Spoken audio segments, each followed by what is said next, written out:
MMO players are eating really well, both in terms of what's right around the horizon and also what is further away.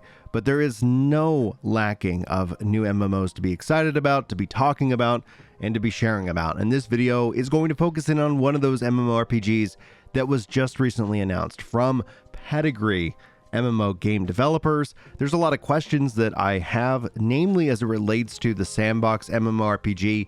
Can we see that resurgence within that specific style of MMO?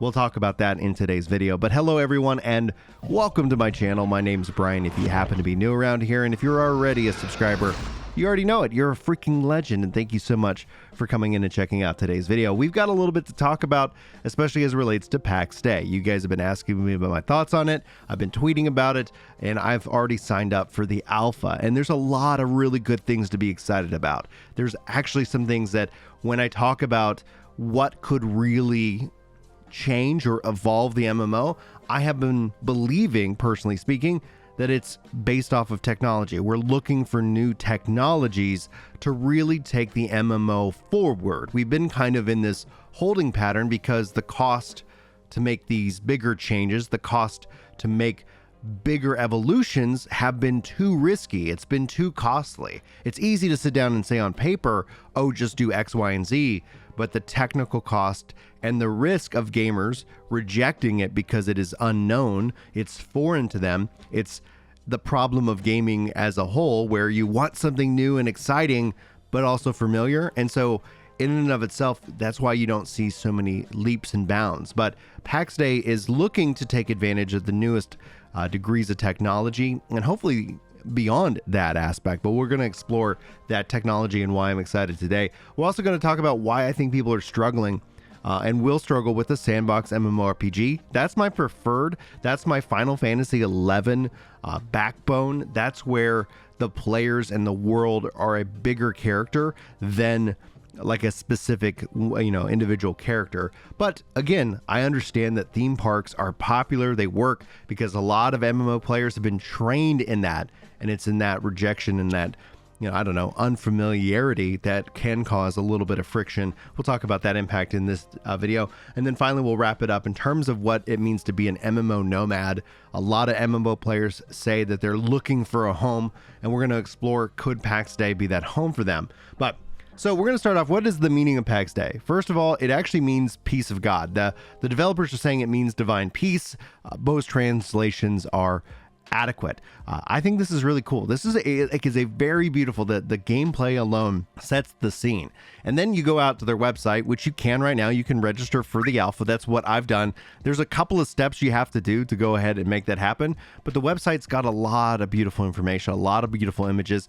And this is a pretty smart marketing move regardless, because they've got a lot of funding from a lot of different people. I think there was talk with them being tightly closer to Microsoft, but it looks like maybe Microsoft's just funding some stuff. Maybe that's going to be the backbone for the game itself on Microsoft Azure's platform.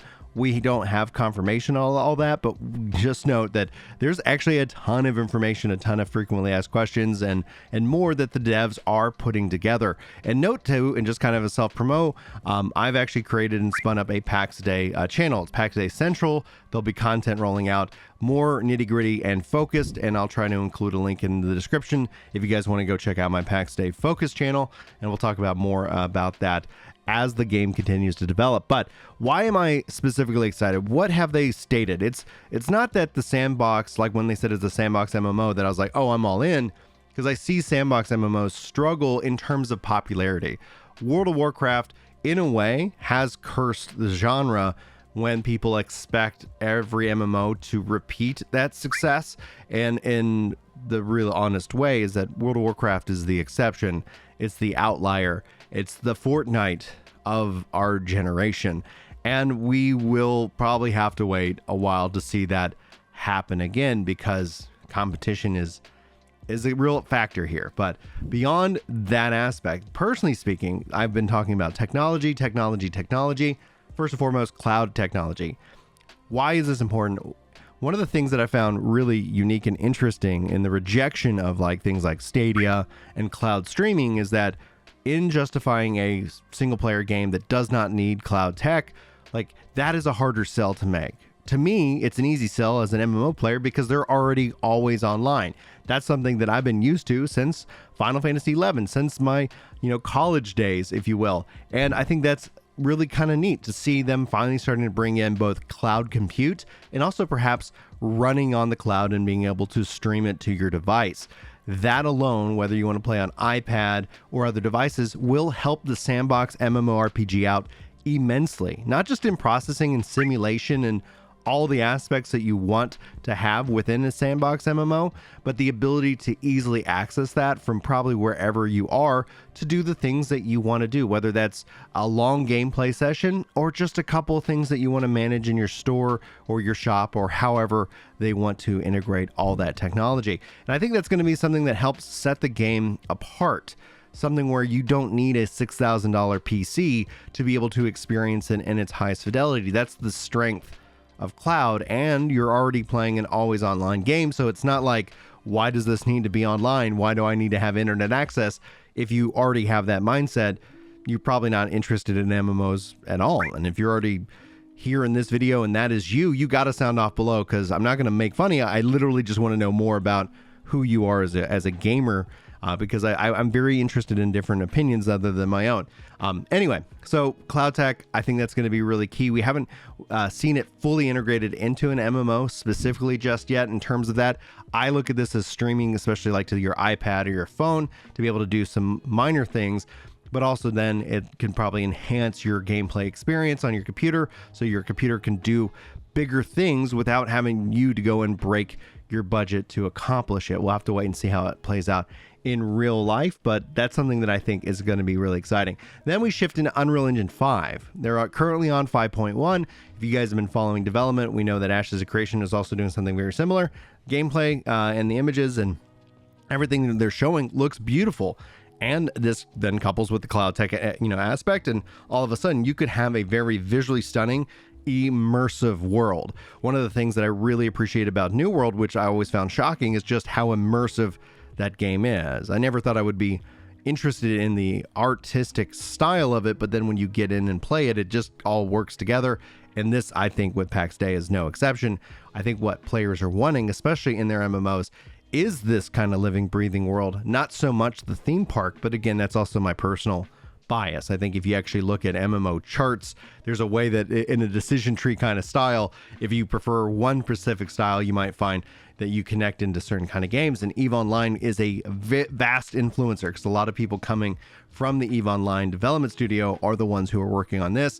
So I do think this could be something like that second life, that extra world, that living, breathing world that you can now participate in on a wide range of devices, which makes it a much easier sell than it would be to say, like, okay, well, this is going to be something that you have to kind of dedicate your life to, and that just doesn't work in modern gaming.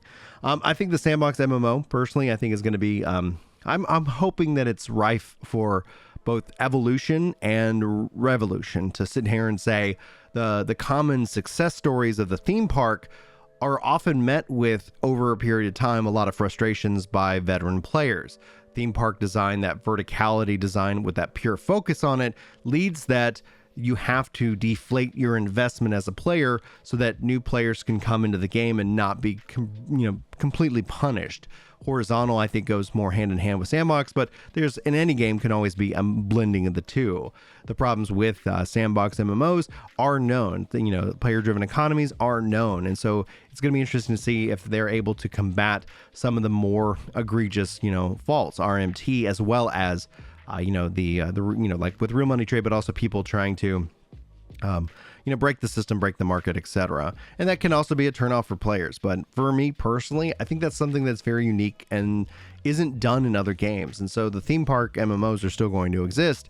The question is that, can we see Sandbox, actually have a foothold, actually sit down and say, like, hey, this is Sandbox done right. I find a lot of people defending Sandbox as the be all end all, the best way to have an MMO, which I do agree with from a personal perspective, but from the numbers perspective, I think it's essentially that Sandbox needs to do a better job at helping ease in. It's like thinking about speaking two different languages. Theme park is like, speaking German, and Sandbox is like speaking, Japanese. Like there's a vast communication difference between these two styles. And so you have to have that kind of translation period, because a lot of people are maybe looking to have, their hands held for a little while longer to ease them into the world and get that sense of excitement and adventure. But again, it has yet to be seen. I'm very excited for that and that aspect, and I really want this to do well, because I would love to be able to point to a real, sandbox-driven MMO. Now, we were kind of already hinting at it. Why are people going to struggle? Theme park has always been popular. It's easy to understand.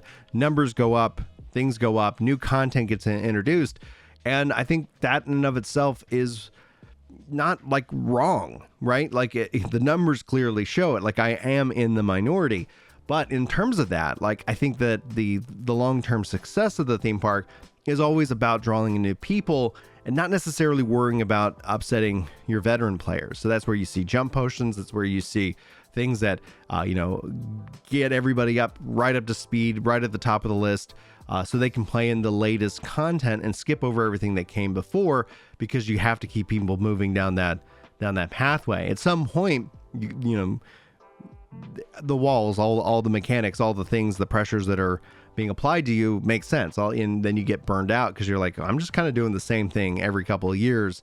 And, what am I doing it for? And so that's one of the things that I would like to see. I think, again, the future when it comes to MMOs is the sand park. It's not the sandbox. It's not the theme park, but it's a hybrid of the two, in which that you can have theme park style offerings. You can have that narrative driven experience that can kind of tell people a story who just want to play a game with the story in an online world, versus you're making your own stories along the way.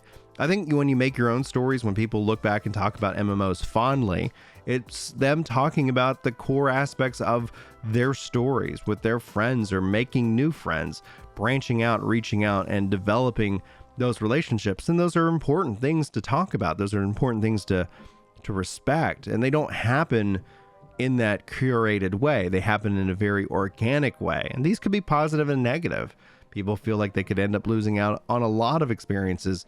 And we've seen that happen from time to time, like, subterfuge and all of these different things. And they end up getting reported, and people kind of read the stories, and it ends up being kind of interesting that a game in and of itself is setting its own story. But the theme park in and of itself is an attractive model. It's an attractive model because of its establishment. It's attractive because you grew up probably most likely speaking it at this point in time. And it will be interesting to see, how it goes from there. And this kind of shifts into the final thoughts here regarding MMO Nomads. Is our future a doomed future? MMO Nomads, I think, make up the vast majority of MMO players in today's market economy. Like, I don't know what the right translation word is here. I think essentially when I talk to most MMO players, they constantly reference the need or looking for a home MMO, a place to call home. And every MMO that they're playing is just something they're kind of visiting. They're a nomad.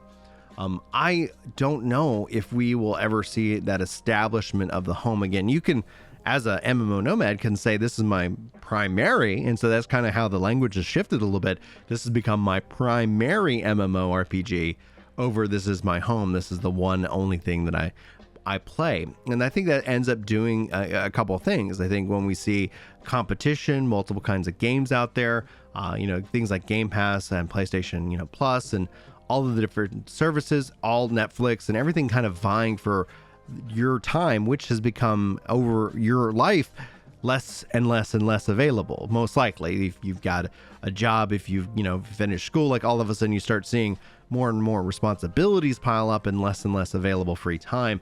And so I think the only option is to end up being a nomad, because you end up spending more time either following and hanging out with friends in different games, or jumping from MMO to MMO, the next big MMO, the next big exciting thing, and always wanting something to kind of return to that time where you had time, where you had the ability to live and breathe and experience, something that was also on the minds of everybody. And right now, I think that's still, oddly enough, is things like Fortnite in the Battle Royale scene. And who knows what will come next? And who knows? Like, I think that's going to be interesting to see. It will have to be with Pax Day, Sandbox, having that ability to be attractive to a wide range of players, easily understood, but also different enough that it's not like, what am I doing here? Why am I doing this here when I've already done it over there? I might as well stay where I'm comfortable. And that's the challenge of MMOs. That's the challenge of everything. There's been a lot of announcements over the course of the last couple of weeks. I know I've been getting tons of messages about all of this, Pax Day, Quinfall, and things like that. And I hope to address each of these in a specific video. But there's also a bigger theme actually underlying all of this. And it seems like the concept of the WoW killer, if you're going to use a kind of a term or a curse, a curse term out there, it's shifted now into is this a New World killer? And not because New World in itself is the #1 MMORPG to play right now, but it's interesting to see that shift. People don't believe in the WoW killer anymore, but they're wondering, is this going to be the game that finally kills New World? And who knows? But it's an interesting bit of information. It's for me, seeing a lot of people talk about that, and maybe that needs its own video, and maybe we'll talk about it. Sound off in the comments below if you made it to this point in the video itself. As a part of the secret call out, say 16-minute club, represent, and that way I know that you made it to this point of the video. But let me know if you'd like to see that kind of video as well, because I think it's an interesting thing to explore. It's an interesting thought experiment. And I think overall, just to wrap it up, put a bow on this video, I think we all are MMO nomads. I think it's actually rare that if you actually have a home MMO. And I've seen people, again, I can say that I can understand that people can say they have a primary MMO, but I don't see that primary MMOs and home MMOs are one and the same. They're like cousins. They're coupled, they're loosely related, but they're not one and the same. If you have a home MMO, sound off with what it is, and be kind of curious as to the fact that you'd be stepping out right now. If you're curious and you've made it to a Brian Ginger Prime video at this point in time at Pax Day, you have a home MMO and you've been cheating on it with this video. I'm not judging. I'm just saying that maybe that's a primary MMO and not your home. Anyway, guys, thanks so much for your time. Thanks for listening. Hopefully you enjoyed the video. Hit that like button if you feel like it earns it. Double tap that dislike button because it hasn't been working. You guys have been, complaining about it not working. I hear the double tap does it wonders. If you subscribe, you guys like MMO and RPG and video game content from a Ginger who has a voice. That's my features. I'm a developer and all that cool stuff, but yeah, you do you. Thanks for being here. Hopefully you enjoyed. Hopefully I'll see you next time. But until then, take care.